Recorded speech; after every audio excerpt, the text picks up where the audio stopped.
Olá, eu sou o Guilherme Jaime e vou te apresentar a disciplina Introdução à Programação de Computadores. Você já imaginou como aplicativos como o Waze e o Google Maps conseguem automaticamente te direcionar da forma mais eficiente para chegar até o destino que você escolheu? Pois bem, nessa disciplina você vai aprender como esses aplicativos e muitos outros que você usa diariamente em computadores, em celulares e outros meios de uso de aplicativos são criados. Mas como isso vai ser feito? Pois bem, nessa disciplina você vai ter o primeiro contato com o desenvolvimento de software. Você vai aprender a escrever uma sequência de instruções que tornarão os computadores capazes de realizar tarefas e resolver problemas automaticamente. Estejam certos de que essa habilidade é de suma importância para qualquer profissional da área da tecnologia da informação. Durante seu curso, você vai ter a oportunidade de experimentar diversas linguagens de programação, entre as mais usadas pelo mercado de trabalho. Entretanto, como essa é uma disciplina introdutória, onde você tem o primeiro contato com o desenvolvimento de software, a gente optou pela linguagem C. Isso ocorre porque na linguagem C você tem que ter maior atenção aos detalhes necessários para se desenvolver um software, de forma eficaz e de forma escalável. Eficaz significa que seu software, o que você escreveu como solução, ela resolve o problema de forma eficiente. Escalável quer dizer que a eficiência continua aceitável quando a quantidade de dados ou o número de pontos que você está tratando cresce de forma importante. Enquanto você estiver estudando o conteúdo da disciplina, preste bastante atenção nos exemplos práticos que aparecem durante o conteúdo, durante seus estudos. E é muito importante que você replique esses exemplos práticos, tentando fazer por você mesmo exatamente como está ali, só como forma de fixação. Além disso, essa disciplina também possui diversos desafios. Para resolver esses desafios, você vai usar o GitHub, o que é bem interessante porque o GitHub é a ferramenta de fato, padrão de fato no mercado de trabalho para repositório e controle de versão de software. Além disso, é bastante importante destacar que esses desafios são propositalmente colocados para vocês na forma de jogos, e isso é feito só para deixar o desafio mais interessante para você. Então aproveite bastante e tenha certeza que você vai destacar, separar um tempo, algumas horas por semana, para que você possa estudar de fato para essa disciplina e desenvolver essas habilidades que vão ser muito importantes não só para o seu curso, mas também para a sua vida profissional na área da TI. Eu costumo brincar que ser capaz de escrever bem um conjunto de instruções que vai tornar o computador capaz de resolver problemas de forma automática e eficaz é quase um superpoder. A gama de opções e o poder de solução de problemas que você é capaz de alcançar com o apoio do computador, tendo essa habilidade bem desenvolvida, é muito poderoso e tem aplicações em todas as áreas onde a computação é usada. Por exemplo, desde a área de redes de computadores, onde a programação cada vez mais é importante, passando, é claro, por desenvolvimento de software, e áreas que estão bem em voga, como inteligência artificial, ciência de dados, entre outros. Então, não perca a oportunidade de se dedicar bastante a essa disciplina para ter certeza que você vai sair dela fortalecido com essas habilidades bem desenvolvidas. Boa sorte, bons estudos. Você está preparado para transformar conceitos de programação em algo prático e divertido? Então vem comigo e vamos criar um jogo de super trunfo utilizando a linguagem C. Vamos lá? Olá, eu sou o professor Sérgio Cardoso e quero te dar as boas-vindas ao nosso curso de programação em C. Este desafio não só irá te ensinar os primeiros passos para a programação, mas também vai desenvolver suas habilidades em resolução de problemas e aplicação de boas práticas de código, coisas que são essenciais para uma carreira em tecnologia da informação. Imagine agora você estar no mercado de trabalho, onde a habilidade de resolver problemas complexos e criar código eficiente é altamente valorizada. Este curso ajudará você a se preparar para esses desafios.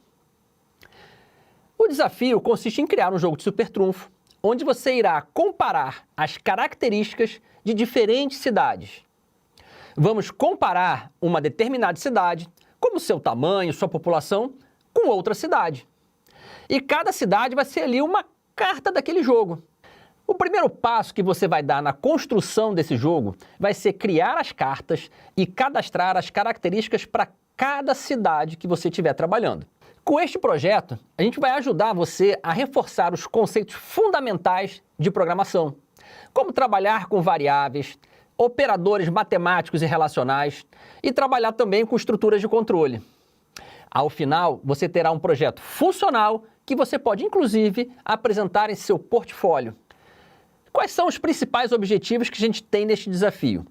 Bom, a gente vai querer nesse desafio aplicar habilidades de programação em C, desenvolver lógica de programação e aprender boas práticas de codificação.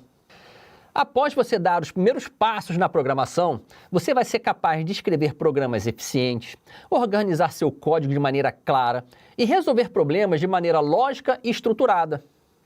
Vamos agora ver como é que esse conteúdo está dividido? Esse conteúdo está dividido em 3 níveis: básico, intermediário e avançado. Cada nível contém seções que exploram conceitos específicos de programação.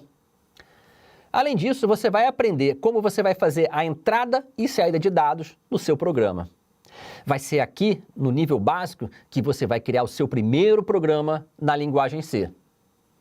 Agora, já no nível intermediário, nós vamos avançar para conceitos mais complexos, como operadores matemáticos, trabalhar com ferramentas de planejamento de solução, como pseudocódigo, fluxogramas, e iremos manipular variáveis e realizar a conversão do tipo de dados.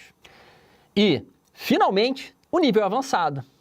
Vai ser no nível avançado que nós vamos explorar modificadores de tipo de dados e operadores relacionais, conceitos que vão te preparar para enfrentar desafios mais complexos na programação. Ao final desses passos, você vai ter desenvolvido um projeto prático, aprendido conceitos essenciais de programação e estará preparado para enfrentar desafios mais avançados na sua carreira profissional. Vamos começar essa emocionante experiência de aprendizado. Lembre-se que a prática constante é a chave para o sucesso na programação. E eu estou aqui para apoiá-lo em cada passo desse caminho. Boa sorte e vamos começar!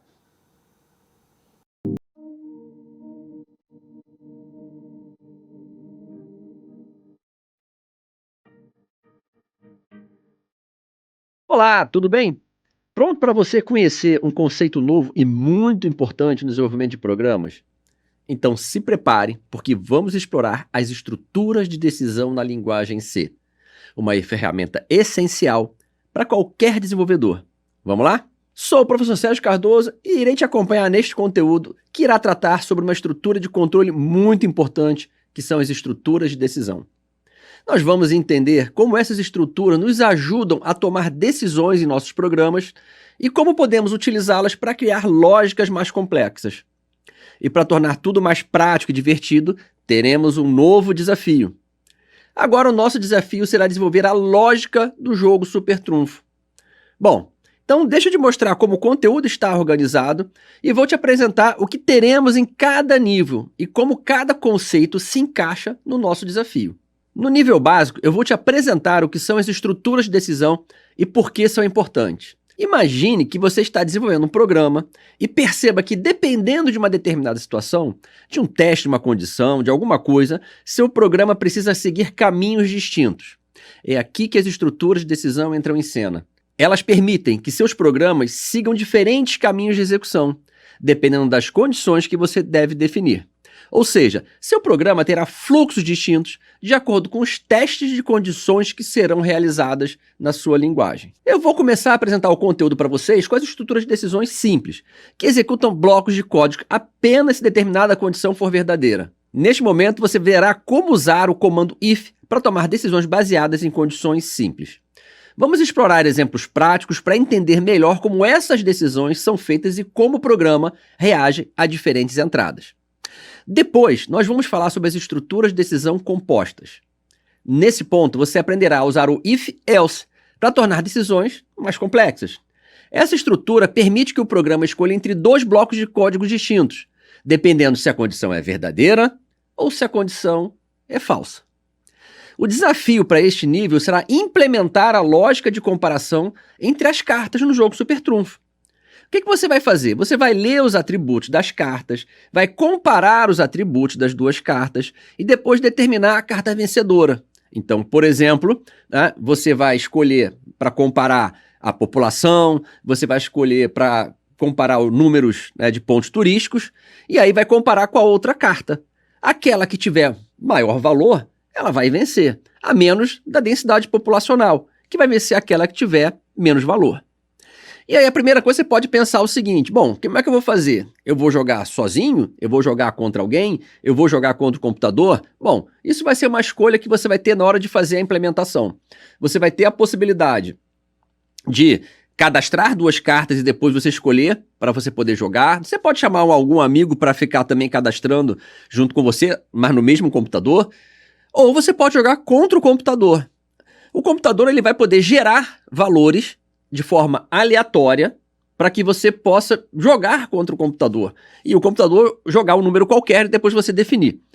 Como o computador vai gerar esses números aleatórios, você vai ver, né, nesse conteúdo um momento que eu vou explicar como você pode fazer isso. Beleza? Então agora a gente vai para o nível intermediário. Nesse nível intermediário, nós vamos nos aprofundar ainda mais nas estruturas de decisão. Mas antes vamos ver o que são os operadores lógicos, que são recursos importantes para combinarmos condições e realizar testes mais complexos. Você vai aprender a combinar condições usando os operadores e, ou de negação, o NOT. Em seguida, nós vamos explorar as estruturas de decisões encadeadas. Aqui veremos como verificar múltiplas condições de maneira sequencial. Isso é útil quando você precisar verificar várias condições, uma após a outra. Depois das encadeadas, nós vamos ver as estruturas de decisão aninhadas. Esse conceito é importante quando você precisa verificar uma condição dentro de outra. Então você primeiro testa uma condição e dentro do resultado dessa condição você testa outra condição. É a diferença que a gente tem entre a encadeada, que a encadeada você testa, depois testa de novo, testa de novo, testa de novo. Tá? Elas não estão uma dentro da outra. A aninhada vai estar uma dentro da outra e você vai ver como é que isso funciona e como é que você pode aplicar isso em diferentes cenários. Você também vai aprender a usar uma outra estrutura de decisão, que é o switch. É uma estrutura que vai te ajudar a simplificar a lógica de decisão em algumas situações. Essa estrutura switch ela é uma ótima maneira de lidar com múltiplas opções de maneira organizada e eficiente. E agora o desafio intermediário. Esse desafio ele vai ser feito para implementar a comparação usando estruturas aninhadas, estruturas encadeadas, né, e também criando um menu interativo com o switch. A diferença agora é que o sistema deve permitir com que você escolha os diferentes atributos para poder fazer a comparação. Então, mas qual é a diferença que eu tenho em relação ao nível básico? No nível básico, como a gente não tinha construído nenhum menu, né, de configuração do jogo, você vai colocar a comparação diretamente no seu código. Você vai programar, vai escolher o que comparar, como eu falei, podendo você jogar, né, com você mesmo ou com o computador, mas vai estar o que a gente chama hard-coded, tá gravado no código. Né? Você vai rodar e ele já vai comparar. Agora, no nível intermediário, o desafio vai ser você criar esse menu, dando as opções para o usuário escolher qual propriedade, qual informação vai ser utilizada para fazer a comparação. Então você vai rodar o programa, vai aparecer um menu para você poder jogar, e aí você vai escolher, eu quero comparar a população, eu quero comparar a área, eu quero comparar a densidade populacional. E aí, efetivamente, o jogo vai fazer essa comparação. De novo, você pode cadastrar as 2 cartas, você cadastrar uma carta e seu colega cadastrar no seu computador outra carta, ou também jogar contra o computador. Mas então, o que você vai ter de diferente aqui? A criação do menu, né, e a escolha, né, da propriedade que você vai jogar no momento de execução, e não gravado no código. Beleza? E, finalmente, vamos chegar no nível avançado, onde a gente vai procurar integrar tudo aquilo que a gente aprendeu. A gente vai começar com uma outra estrutura de decisão, que é o chamado operador ternário. Esse operador ternário é uma maneira elegante de simplificar expressões do tipo if-else em uma única linha de código. Você vai verificar como esse operador pode tornar seu código mais conciso e legível. Em seguida, nós vamos falar sobre a integração das estruturas de decisão. Aqui você vai aprender a combinar as estruturas de decisão para criar lógicas mais robustas e eficientes. Então você vai usar o if, else, switch, operador ternário, todos esses conceitos você vai ver, né, um programa, uma prática para você poder entender como é que você combina tudo isso e vai permitir com que você trabalhe, você crie, né, programas bem mais complexos. E aí, quando você chegar no desafio avançado, você vai continuar a desenvolver o jogo Super Trunfo com o tema países, só que agora você vai integrar algumas outras funcionalidades, como a criação dos menus, que a gente já começou a desenvolver no nível intermediário, e implementar a lógica complexa, né, de comparação utilizando os operadores ternários. Além disso, o sistema vai permitir que você escolha 2 atributos numéricos para comparação. Então você vai implementar essa lógica, né, de decisão baseados em mais de uma propriedade. Então você vai precisar combinar essas estruturas de decisão, aninhadas, encadeadas, switch, todos esses recursos, para que você possa fazer esse tipo de comparação, para que você possa fazer a lógica da comparação de mais de um atributo nesse nível avançado. Beleza, pessoal? Eu estou ansioso para ver como vocês vão aplicar essas estruturas de decisão no desafio do Super Trunfo. Esse aprendizado é fundamental para qualquer desenvolvedor e abrirá muitas portas no trabalho de desenvolvimento de software. Vamos juntos explorar cada conceito e transformar toda essa teoria em prática. Então, preparem seus computadores e vamos codar.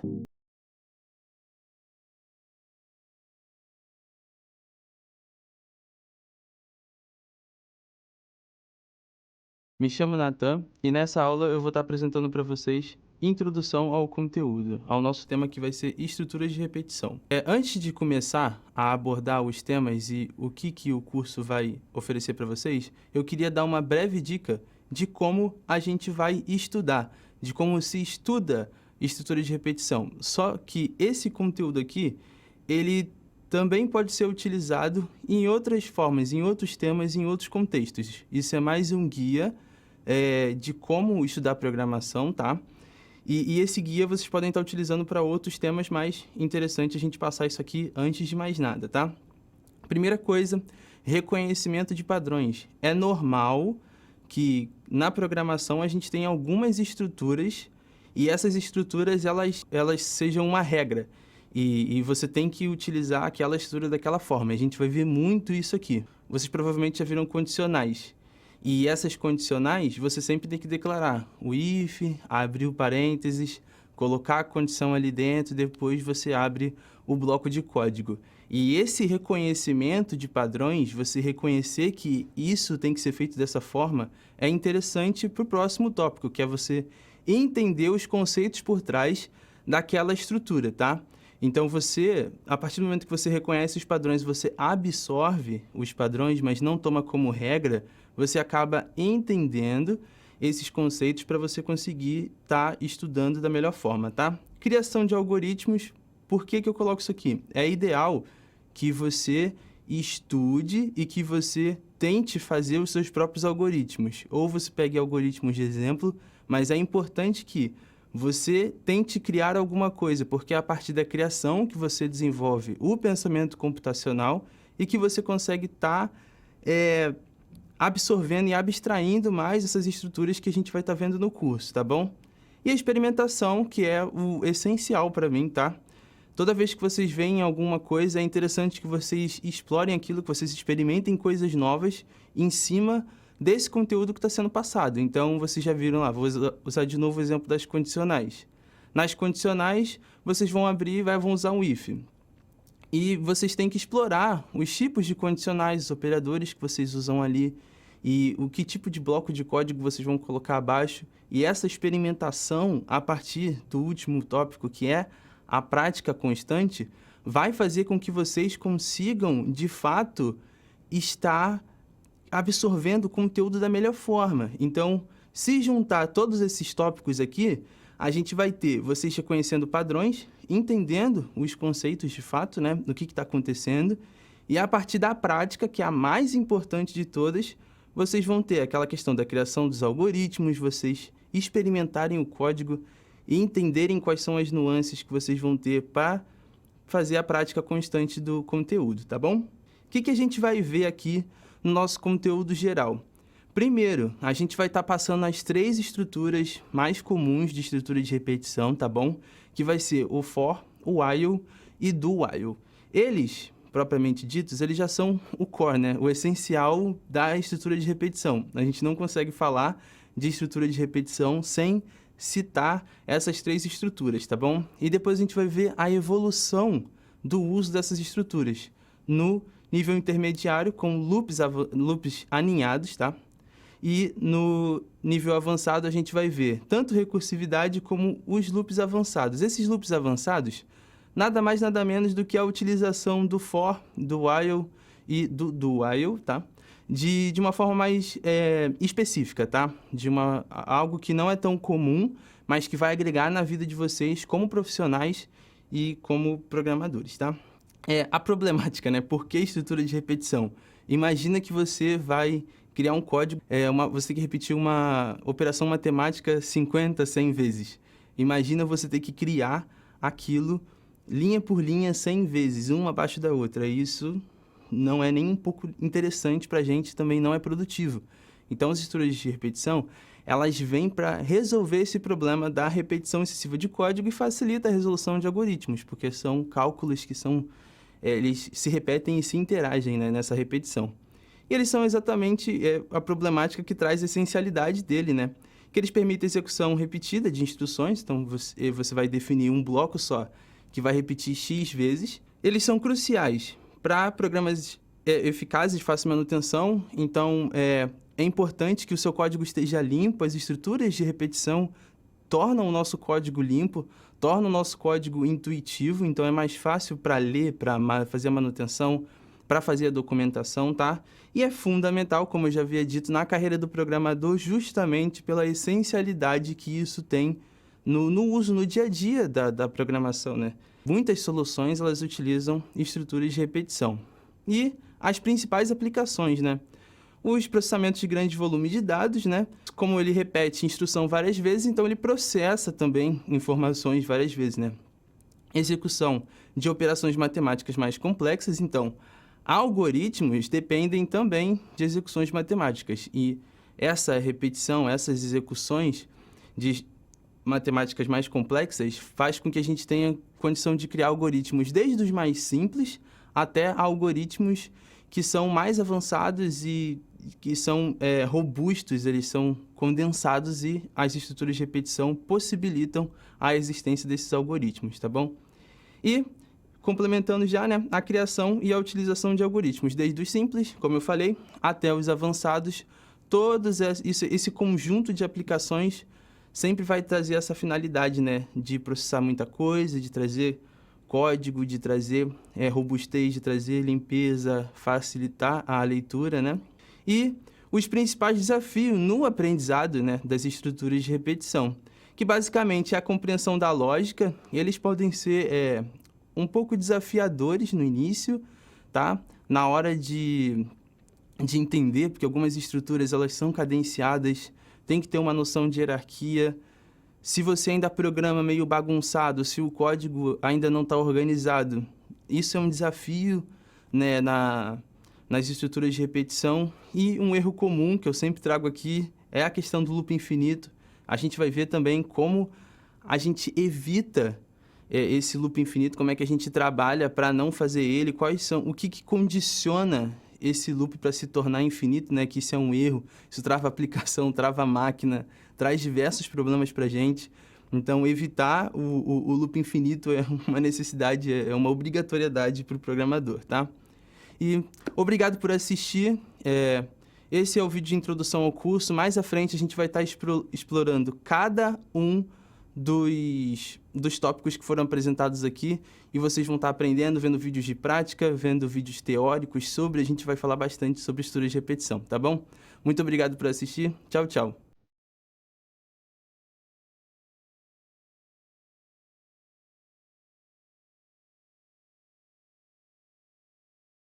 Tudo bem? Me chamo Natan e neste tema vamos estar falando sobre vetores e matrizes. Eu vou estar com vocês nesses próximos vídeos para a gente aprender mais sobre esse tema em C. Vamos lá? O que a gente vai ver aqui, né? Como é que a gente vai estudar? O que é interessante para esse início agora que você já tenha? Precisamos dos conhecimentos anteriores. Então, tudo que você viu antes, é interessante que você repasse e que você masterize isso. Porque quando tivermos, né, apresentando os próximos vídeos, todos esses conhecimentos eles vão vir à tona. Então, nesse tópico específico, nesse tema, quando a gente está falando de vetores e matrizes, é interessante que você já saiba os conteúdos anteriores, pois isso pode prejudicar o processo de aprendizagem e você se preocupar em entender o que previamente já foi apresentado e não em aprender o que de fato está sendo apresentado de novo, que são vetores e matrizes. Tudo bem? Você vai precisar também criar programas simples. É interessante que você crie programas simples para que você estude. Então, toda vez que for apresentado um vídeo, for apresentada uma prática, de preferência que você, no final do vídeo, pause ele, após toda a explicação, você implemente, você experimente e que você construa programas simples, que você mentalize algo, que você produza algo. A experimentação é muito importante, porque faz parte desse processo de você entender como é que as coisas funcionam. Eu acho que é a partir da experimentação que, pelo menos, é o que funciona para mim. Quando eu estou estudando, eu prefiro entrar já direto nessa parte da experimentação, até antes de eu tentar criar algum programa simples, justamente porque é a partir da experimentação que a gente vai começar a associar, a gente vai começar a entender e ver quais são as nuances, o que a gente pode fazer, o que a gente não pode fazer. Então, o interessante é a experimentação. Só que não adianta nada a gente experimentar se você não praticar. Então, é interessante que você pratique bem, que você entenda como funciona e que você também tenha isso na ponta da língua. Tudo que a gente para de praticar acaba atrofiando, depois a gente tem que relembrar, e aí numa hora importante, acaba que você esquece alguma coisa ou outra. Então, para evitar esse esquecimento, para ficar mais fácil relembrar, a gente tem que ter essa prática constante, para facilitar o entendimento no futuro. O que vamos ver de conteúdo geral? Primeiramente, arrays ou vetores. Nessa parte eu não vou entrar de fato no que são cada coisa, é mais uma apresentação. A gente vai ver também sobre matrizes, não é igual a matemática, tá? É mais fácil, o programa que calcula pra gente, tá tudo bem. E aí começa o que eu falei, né? Em relação ao conteúdo anterior. Nós vamos misturar vetores com estruturas de repetição e vamos misturar matrizes com loops aninhados. Então, precisamos dos conteúdos de estruturas de repetição, das condicionais, de criação de variáveis muito bem afiados. Senão, você vai ter dificuldade de conseguir entender esse conteúdo porque você misturar uma estrutura com a outra. E a gente vai ver também matrizes, loops aninhados e condicionais, e no final a gente vai misturar tudo. Então, nesse final, talvez fique um pouco mais complexo, justamente por isso que eu grifo o fato de você precisar entender o conteúdo anterior para que a gente consiga prosseguir. Quais são as vantagens disso, né? Processamento multidimensional. Então, a gente já sabe que estruturas de repetição aninhadas, a gente tem processamento multidimensional, e esse processamento, ele se dá justamente pela necessidade que a gente tem a partir de matrizes, porque toda matriz ela vai ter pelo menos dois eixos, x e y. Caso ela não tenha eixos, a gente está falando de vetores. E a gente também vai ter uma coisa chamada acesso por índice. Então, cada parte na matriz vai ter seu endereço e a gente pode acessar aquele valor em específico.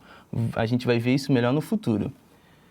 Melhor eficiência do código. Então, todas as estruturas que a gente vê, estruturas de repetição, vetores, matrizes, eles vêm para isso, de fato, para melhorar a eficiência, para melhorar a prática, para você conseguir escrever mais coisa com menos linhas de código. E processar grandes volumes de dados. Tanto estruturas de repetição quanto matrizes armazenam, processam e interagem com grandes volumes de dados. Então, acho que o principal, o porquê que a gente utiliza isso de fato, é esses volumes de dados. Quais são os desafios, né? Você está aprendendo, você está iniciando agora, está vendo essa estrutura talvez pela primeira vez, e a sintaxe ela pode ser um pouco desafiadora, justamente porque esse tema mistura muitas estruturas. Então, se em estruturas de repetição já talvez ficasse um pouco mais difícil de ler o código, isso pode não piorar, mas pode ficar um pouco mais demorado para você conseguir bater o olho e entender as organizações do código, e a sintaxe pode ser um desafio. Entendimento dos conceitos anteriores, eu falo isso novamente para grifar que se você ainda não aprendeu sobre estruturas de repetição, sobre condicionais e o básico, é interessante que você volte, entenda melhor e depois a gente continua aqui com esse tema de vetores e matrizes. Manipulação por índices, como eu falei, todo valor vai ter um endereçamento, a gente vai poder acessar esses valores de forma separada, vamos ver isso no futuro. E a organização do código. Como a sintaxe fica mais complicada, é interessante que você consiga organizar o seu código. Então, toda vez que eu citei indentação, que a gente fala de organização de código, fala para melhorar a legibilidade do seu código, é interessante que você faça isso justamente por essa questão pelo fato da sintaxe começar a ficar mais difícil, é necessário que você comece a aprender mais sobre a organização do seu código e, senão, vai ficar difícil para ler, vai ficar difícil para fazer manutenção, vai ficar difícil para você estudar.